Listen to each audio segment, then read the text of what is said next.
Hey everyone, my name is Mohammed Asadullah, and you're listening to the Freelance Canada podcast. Today, more Canadians than ever are starting a freelance business and earning their financial freedom in the process. On this show, I interview Canadian freelancers and industry experts about the latest trends, ideas, and strategies that can help you accelerate the growth of your business. If you've been enjoying the show, please do me a favor and leave a 5-star review on Apple Podcasts. On the show today, I'm going to talk to Candicia John. Candicia is the founder of Toronto Curly Girl Meetup, an event that celebrates and educates people about how to grow and enjoy their natural curly hair. Candicia is also the founder of Curly Prints, an apparel line that gives representation to all curls through a variety of prints and designs. In this episode, Candicia and I talk about how Canadian freelancers can start multiple businesses that propel each other. So let's get to it. Let's get started. How are you feeling? I feel good, actually. I feel really, really good. All right. So let's get started by understanding, what do you do as a freelancer?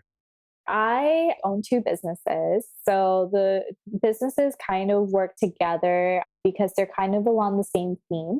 So the first one is Toronto Curly Girl Meetup, which is an annual event out in Toronto. And it's basically where men and women can come out once a year, learn all about curly hair care. We get industry experts, influencers in the building to do a panel discussion, answer popular questions. We also have a marketplace during the event. So lots of local brands, especially Black-owned brands, they come out and they sell their products, whether it's hair care, beauty, wellness related. We create a platform for them. And then there's just a lot of food, music, just a whole bunch of fun stuff. So that is our first business. We actually just pivoted because, with everything that's happening with COVID, we can't have events, but we pivoted into the e-commerce space. So we actually sell hair products and wellness and beauty from women of color. And specifically, their brands would be catering again to the natural hair community or just to beauty and wellness. So we house their brands under our big umbrella and we sell their products. So that's been a new venture for us. And then Curly Prints, which is an apparel company, its slogans and its basis is around, again, men and women with curly hair, and just celebrating how unique and how diverse the community is. So we've been in operation for, I want to say, about 10 months now, so almost a year. And we're just super excited to keep expanding and keep growing with the brand. Awesome. And I also do influencing as well, which I forgot to add. But I do products reviews. I specifically started with curly hair reviews. So again, just kind of keeping with the theme. And I do beauty and lifestyle content as well. Okay, so I'm going to summarize back to you. Mm-hmm. There's the Toronto Curly Girl Meetup, Mm-hmm. which now also has an online store. There Mm-hmm. is the Curly Prints apparel. Mm-hmm. And then, of course, you're also doing influencing. Yes, that's correct. And what did I miss? I think you pretty much caught everything. I mean, Toronto Curly Girl Meetup just has the e-commerce store now, but it doesn't necessarily have a name to it. But yeah, but you got it all correct though. So what happened to the meetup? I understand COVID happened. And then what happened? Yeah, so with everything that was happening with COVID, we kind of put a damper on things. But then, as we're getting into stage 3, usually our events are anywhere between 100. Last year, we had about almost 150 people in the building. So because of those types of numbers, and we were doing our analytics and we were expecting more people this year, just for health and safety and stuff, we figured, we're going to take a pause on that. We definitely thought about doing it online, but I think the schematics of it and trying to put that together was something that we really didn't expect. And again, online events and stuff have been huge, again, because of everything that's happening with COVID. But I think to the scale that we wanted it to go, and with all of our other projects that were coming out with both of our businesses, unfortunately for a team of 2, it was a lot to handle. So we decided that, we'll just take a break on that and we'll just resume next year. Got it. And who is the other 2 of this team of 2?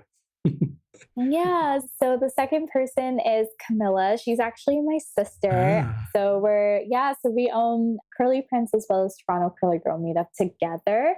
So we're kind of this family powerhouse. And she does all of our social media marketing, our email marketing. She does customer service. Honestly, whenever I'm not sleeping, she's probably like, she's doing everything. I'm more kind of the accounting, the back end, the updating of the website, the schematics. The administrative work is more on me because I like to do that stuff, the taxes, which is not fun. But I still do that part.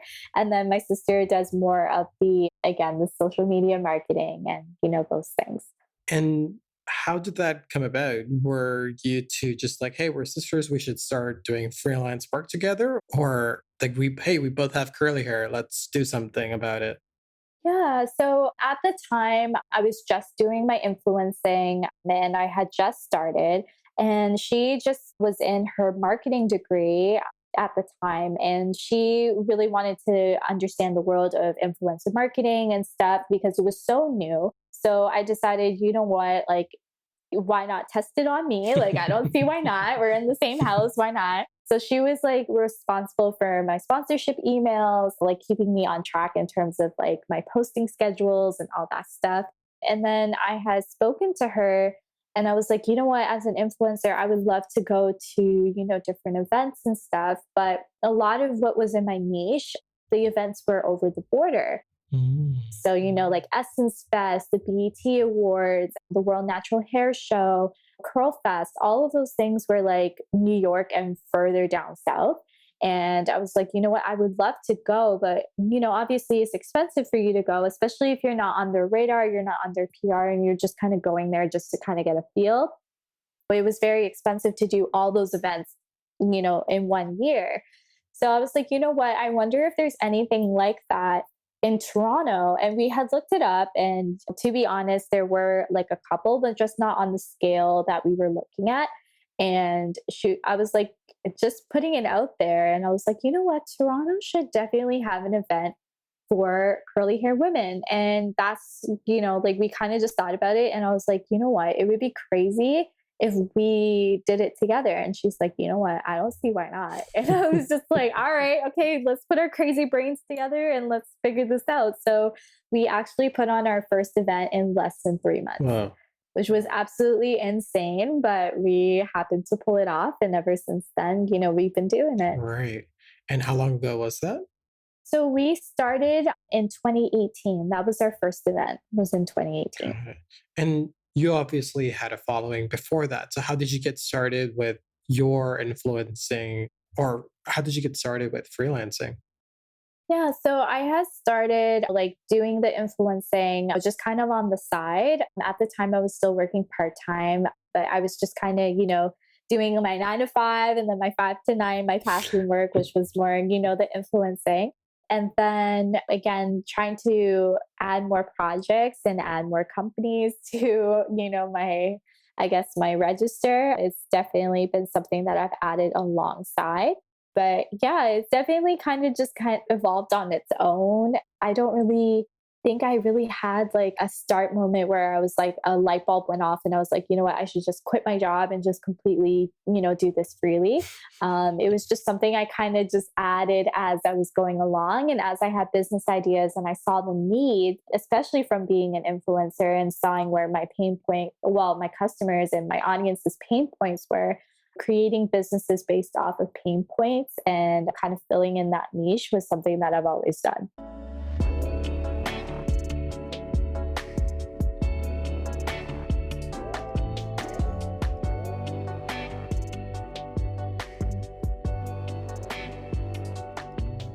And what has been the progression of each of the different businesses? Like, what came first, what came after, and how did it get added on? I suppose that's such a terrible question.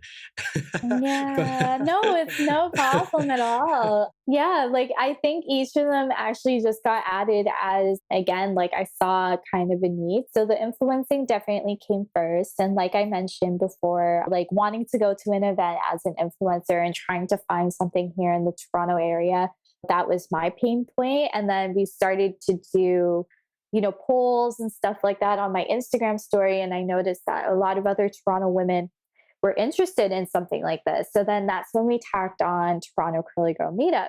And then as the event was going on, originally Curly Prince was an old company that I had prior to. And my influencing, which my tag name is Hayes Candicia. So at the time, I created merch for my influencing. And it was just a print on demand. It was nothing quite elaborate. It was quite simple. I created all the designs myself. And then again, like a print on demand company was printing them out and shipping them out. But while I was doing that, I noticed that the level of quality and the time frame in terms of like from printing to shipping to the product getting to people's homes, it was quite long and extensive, and definitely wasn't where I wanted the quality. So I had stopped that and completely closed down the website and everything, and I completely forgot about it for a little bit.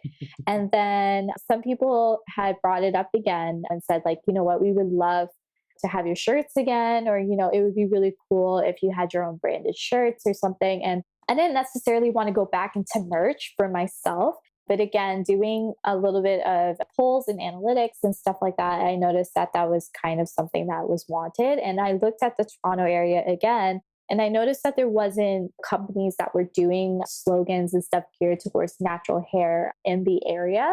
And a lot of them were mostly in the States. So again, understanding that, I again put my crazy brain together and I talked to my sister about it. And she was like, you know what, again, why not? Like, let's do this.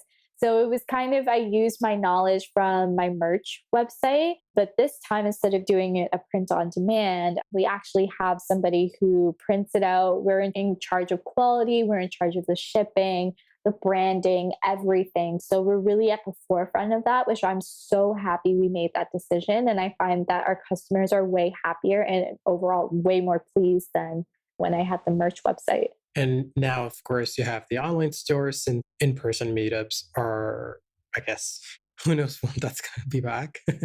Exactly. Yeah. Yeah. So I've been having that store. Honestly, it's been a month now since we've had that e commerce store. So it's very, very new to us. But we noticed that, again, a lot of people are really enjoying it. And we're prizing or like centering the companies that we partner with. They are Canadian businesses. And one of our biggest things, especially for Toronto Curly Girl Meetup, is that we really want Canada to have a place, like our Canadians to have a home, somewhere that they can go to, that they don't have to necessarily, pay those shipping, like those crazy shipping prices and the duties and the taxes and, all of that crazy additions to American businesses. Not saying that they're bad, but, it's just sometimes that's a huge pain point, for our customers. So again, having something that's Canadian, something that they can call their own was really important for us. And, again, through my influencing, I've met so many amazing business owners and amazing hair companies, again, that are just here in the area and just in Canada in general. So because of those relationships, we've been able to partner up with them in this capacity. And I think it's working out really well for the past couple of months. Well, the first month. Amazing. And how do you define the target market for Curly Girl?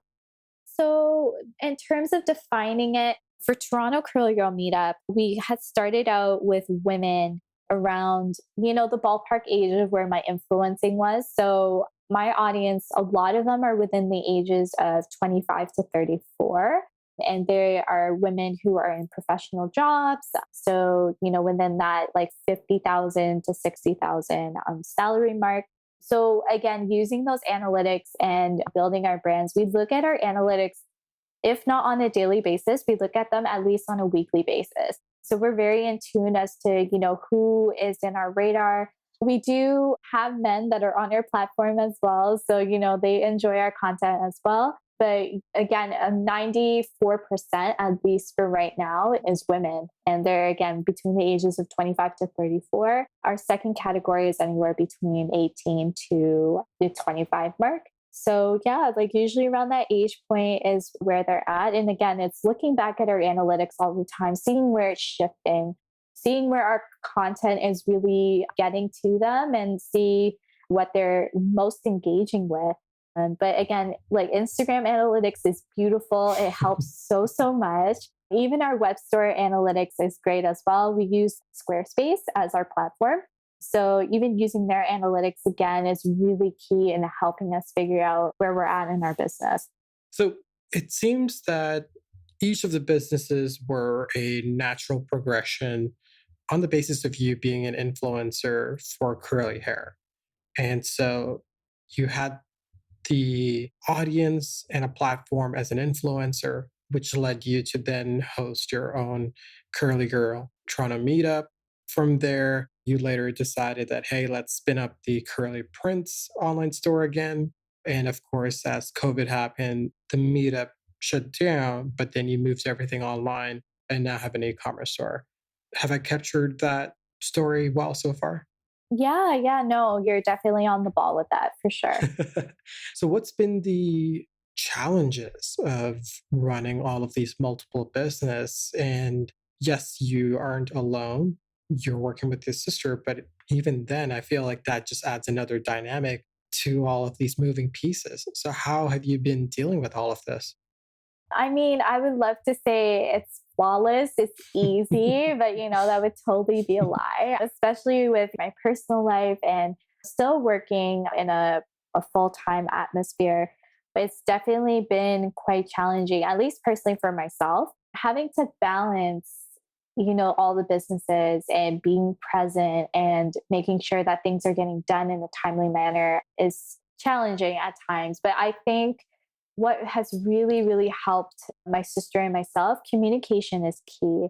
So again, we kind of built a schedule where we know where each of us can kind of sit down or at least call each other if we're not in the same space and really go over like, okay, this needs to be done, this is what happened today, just recapping and making sure that all of our tasks are being hit for the day. Obviously, if one person is going through a lot one day or is super swamped, again, picking up where we left off and having that grace and forgiveness is definitely important when having so many businesses. But I think keeping organized and having an agenda as well as a calendar is so helpful. So right now, like I have an iPhone and my sister also has an iPhone. So we share calendars. So each business has its own calendar. So we put all of our tasks on there. I know people use Trello on Monday and all these other workforce platforms. But for us, we use again, like just our simple iPhone calendars. And again, we just put our tasks on it, who's assigned to what, and what time we are tentatively supposed to get it done. And, at the end of our night, we just kind of recap again and make sure that, if something wasn't done, we're pushing it to the next day. Or, if it is being done, we're marking it as done. So we just kind of keep ourselves very organized. Like I said, my sister and I, we have our own like physical agendas. So that'll include like our personal lives and, whatever other things we have for family and stuff. But we tend to carve out days where we just simply just take time out for ourselves. I think taking care of yourself as an entrepreneur really helps with the success of your business. And it makes those challenges a lot easier in the sense that if you're getting enough sleep, getting enough rest, feeding yourself, you're exercising, whatever helps you de-stress and help rejuvenate you so then you can work on more things or be more present in your businesses. All of that goes into helping with those challenges and making them more doable. So those are some of the things that we've done to help kind of make things easier.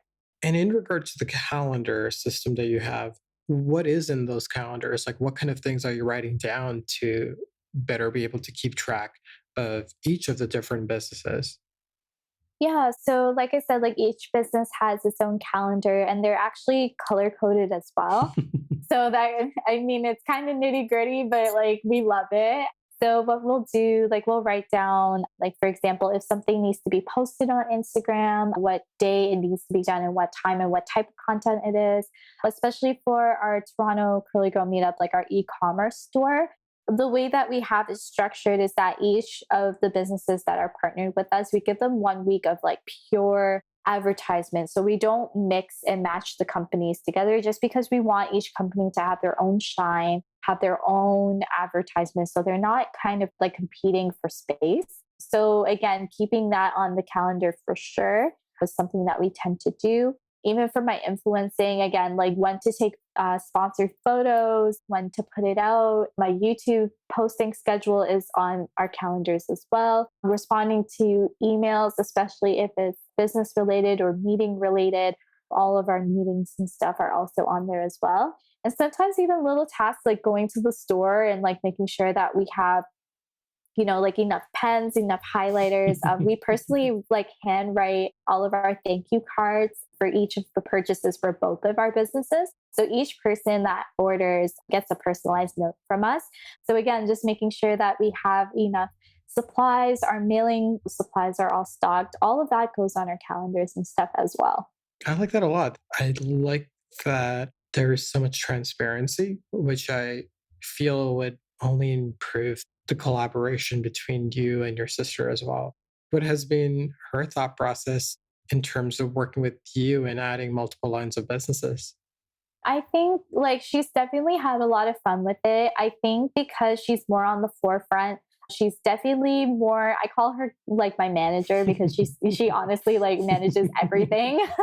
But it's definitely been to a point where again, it's just trying to find that balance between personal and business. Something that, her and I have talked about extensively, and just making sure that we both take time out of ourselves because burnout is real. These things really do happen, and your mental health is very important. So, always doing check ins with each other and, making sure that if we're not feeling our best, again, being open and honest with that. But she loves being creative, and she's such a visionary when it comes to creating content and videos and keeping the content lively and upbeat and just creating new and different things. So that's her lane, and she finds a lot of passion in that. So I kind of just let her have free reign and just, whatever her creative heart feels like doing, then I let her do that. So I give her the freedom to, just grow with the businesses as much as the businesses are growing with us.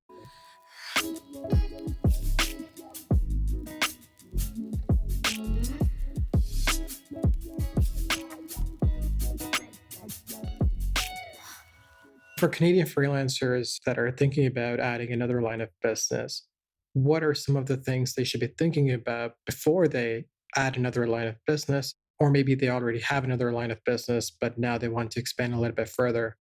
Yeah, I mean, definitely first and foremost, look at your analytics, see where your pain points are in terms of like your customers and your audience, and really cater to them. I find that a lot of businesses thrive when they're based off of servicing others and being selfless in that. If you're already, let's just put it this way, if you are trying to make a quick dollar by just adding another line of business because this is just simply a way of making extra money for you. Personally, for me, I find that again, servicing others and knowing that this is where your passion is will get you further versus again, just adding another line of business just simply for the money. So that's one of my biggest things is to know why exactly you're doing what you're doing and why you're adding that additional line. And again, knowing your analytics to the point that you know where this is going to go in terms of, who are you going to be serving, what the additional line of business is going to take. Because again, having another business, you tack on all the other administrative work. So taxes, legal paperwork, contracts, meetings, all of that stuff. So really knowing what your schedule can allow is something that you can definitely look into as well. Adding additional help, can definitely help as well. So there's a company actually that my sister and I were looking into, and they're called TazWiz. I'm not sure if you've heard of it. I think they are Toronto based. I may be wrong on that, but it's basically kind of like a task buddy, but for your business. So they are online people who are there to help with different business tasks. So whether you need marketing, whether you need people to go pick up a few things for your business, or if you need, again, like administrative work to be done, contracts to be written, all of those things can be kind of hired out through TazWiz. So that's a website that I've kind of come in contact with. So that's kind of a little plug if you are looking for extra help and you're not at that point that you're able to hire somebody new, just because we're all being completely honest. Hiring is a whole beast of its own, but at the same time, it's a huge financial consideration. So if you're not at that point, again, for different projects and stuff, those websites can definitely be helpful.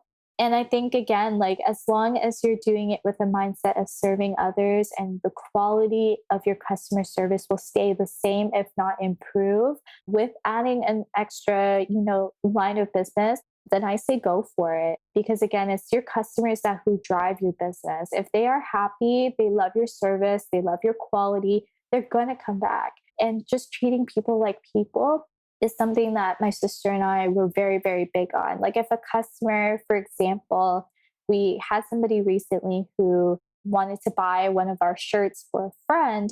And she didn't say what occasion it was. She just said simply, it's a gift. And, at the time we were completely sold out and we were dead set on not restocking until the next season because we kind of restock as we go by the seasons, which has kind of worked out for us so far. And we looked at her email, we kind of talked about it, and we're like, you know what? This would be really special for her friend. So, you know what? Let's just do it. So, we ordered a new shirt for her. We put in an extra little card so then she can write like a happy birthday or whatever occasion it was for her friend. Extra packaging so then, she can just place it in a bag for her and just give it to her friends. So it's just those additional touches, and again treating people the way that we would like to be treated, and again just treating them like people, I find again gets people coming back and brings that customer service up to a level that's just absolutely stellar. That's very sweet. Thank you. I just want to get back to something you mentioned, however. I do want to get back to understanding what you meant by looking into your audience. I mean, yes, I'm looking at insights into Instagram, but what specifically are certain metrics that I should be looking at to determine how to then move forward with my following and with my audience to add another line of business?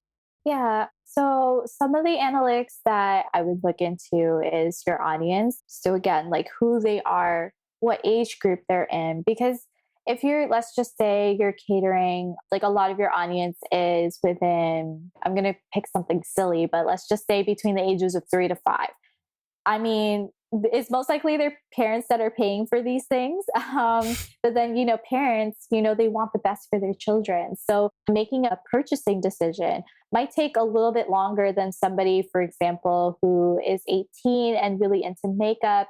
And they're within that age group that they love makeup, they love Sephora, they will drop $50 for their favorite Fenty product or their favorite perfume or whatever the case is, if that's your line of business. So those kinds of metrics and stuff really kind of gives you a key in as to, where your audience is and how much they're willing to spend, especially when you're looking at your demographics. Another analytic that I'll look at is simply, doing polls on Instagram or Twitter or wherever your social medias are. Get real life feedback as to what you would like to do. Suggest things like say, hey, if we were to add, let's just say like an e-commerce store or an extra, let's see, like an extra service, would this be something you're interested in? Getting that real life feedback sometimes can really, really help. Again, giving your audience options as to what you're thinking about can definitely help. Looking back at your previous businesses and see what your financial summaries are. See how much you're making a month. See what your profits are already. If it's something that you see is growing and it's on an upward scale and your conversion rate on your website is doing well and you're not having a lot of abandoned carts and stuff like that. Again, looking at those types of financial summaries is things that I would look at. And again, like looking into those things and trying to see if adding an extra service would be beneficial to you financially, but also time wise. Again, looking back at your calendar, see how much time these things are going to take. Automate as much as you can. Automation is such a beautiful thing. So again, if you don't have a lot of time, but you think you can, add an extra business, whether that means on the weekends, like maybe on a Saturday or a Friday, or even on a Sunday afternoon, writing all your emails and stuff for the week if you do e-newsletters, or writing out all your Instagram captions and posts and stuff on a Sunday, and have an app that kind of schedules it and post it as you go along. So then you're not tied to your computer or you're not tied to your phone all the time. Can definitely free up a lot more time, and it can make having a secondary business a lot easier. I think this is a great place to wrap up for today. I think there's a lot of great content here. So thank you so much for that. Yeah, no problem. As we wrap up, I'd love to know where people can find out more about you and your work online. If you want to know more about me specifically, my Instagram is at Hayes Candicia. I am also on Twitter, on Pinterest, on YouTube. My YouTube channel is also Hayes Candicia. My website is coming up soon. I'm kind of getting that under construction right now. So that's going to be in the works. But in terms of my businesses, you can find Toronto Curly Girl Meetup at Toronto Curly Girl Meetup. And we have an Instagram as well as a Facebook page. For Curly Prince, also on Instagram and Facebook, and it's at Curly Prince. And you could follow the two businesses there. And then if you want to see what my sister's up to, again, she does a lot of social media marketing. Right now, she's actually soon to be launching, hopefully by the time this episode's up, she'll be launching her business coaching platform. So I'm super excited for her. So she's going to be offering courses and, mentoring new business owners about social media marketing, launching strategies, and, things like that. So if you want to follow her, right now her Instagram page is at Camilla John, but the O in John is a 0. So you can follow her there, and hopefully she should have the link to her brand new platform and stuff on that profile. Amazing. Well, Candicia, thank you so much for this opportunity to learn from you. Thank you for giving me the opportunity to speak on these things and to be on your podcast. This is amazing. And I hope everybody that listens is inspired and, hopefully learn something. Well, that's our show for today. If you liked Freelance Canada, then be sure to subscribe to our newsletter by visiting freelancecanada.fm. You'll get access to all of my personal notes, as well as book recommendations about the topics discussed in the episode. Now, you will not find any of this on our website, so be sure to subscribe if you don't want to miss out. As with most podcasts, you can listen to every episode through Apple Podcasts or wherever you get your podcasts. It would mean a lot if you could leave us a 5-star review. It would mean even more if you shared our podcast with another freelancer so it can help them in their journey too. Finally, if you're tired of leaving money on the table because you don't know which of your expenses you can write off, then sign up for Benji. You can start your 90-day free trial by visiting betterwithbenji.com, because freelance life is better with Benji. Thanks for listening.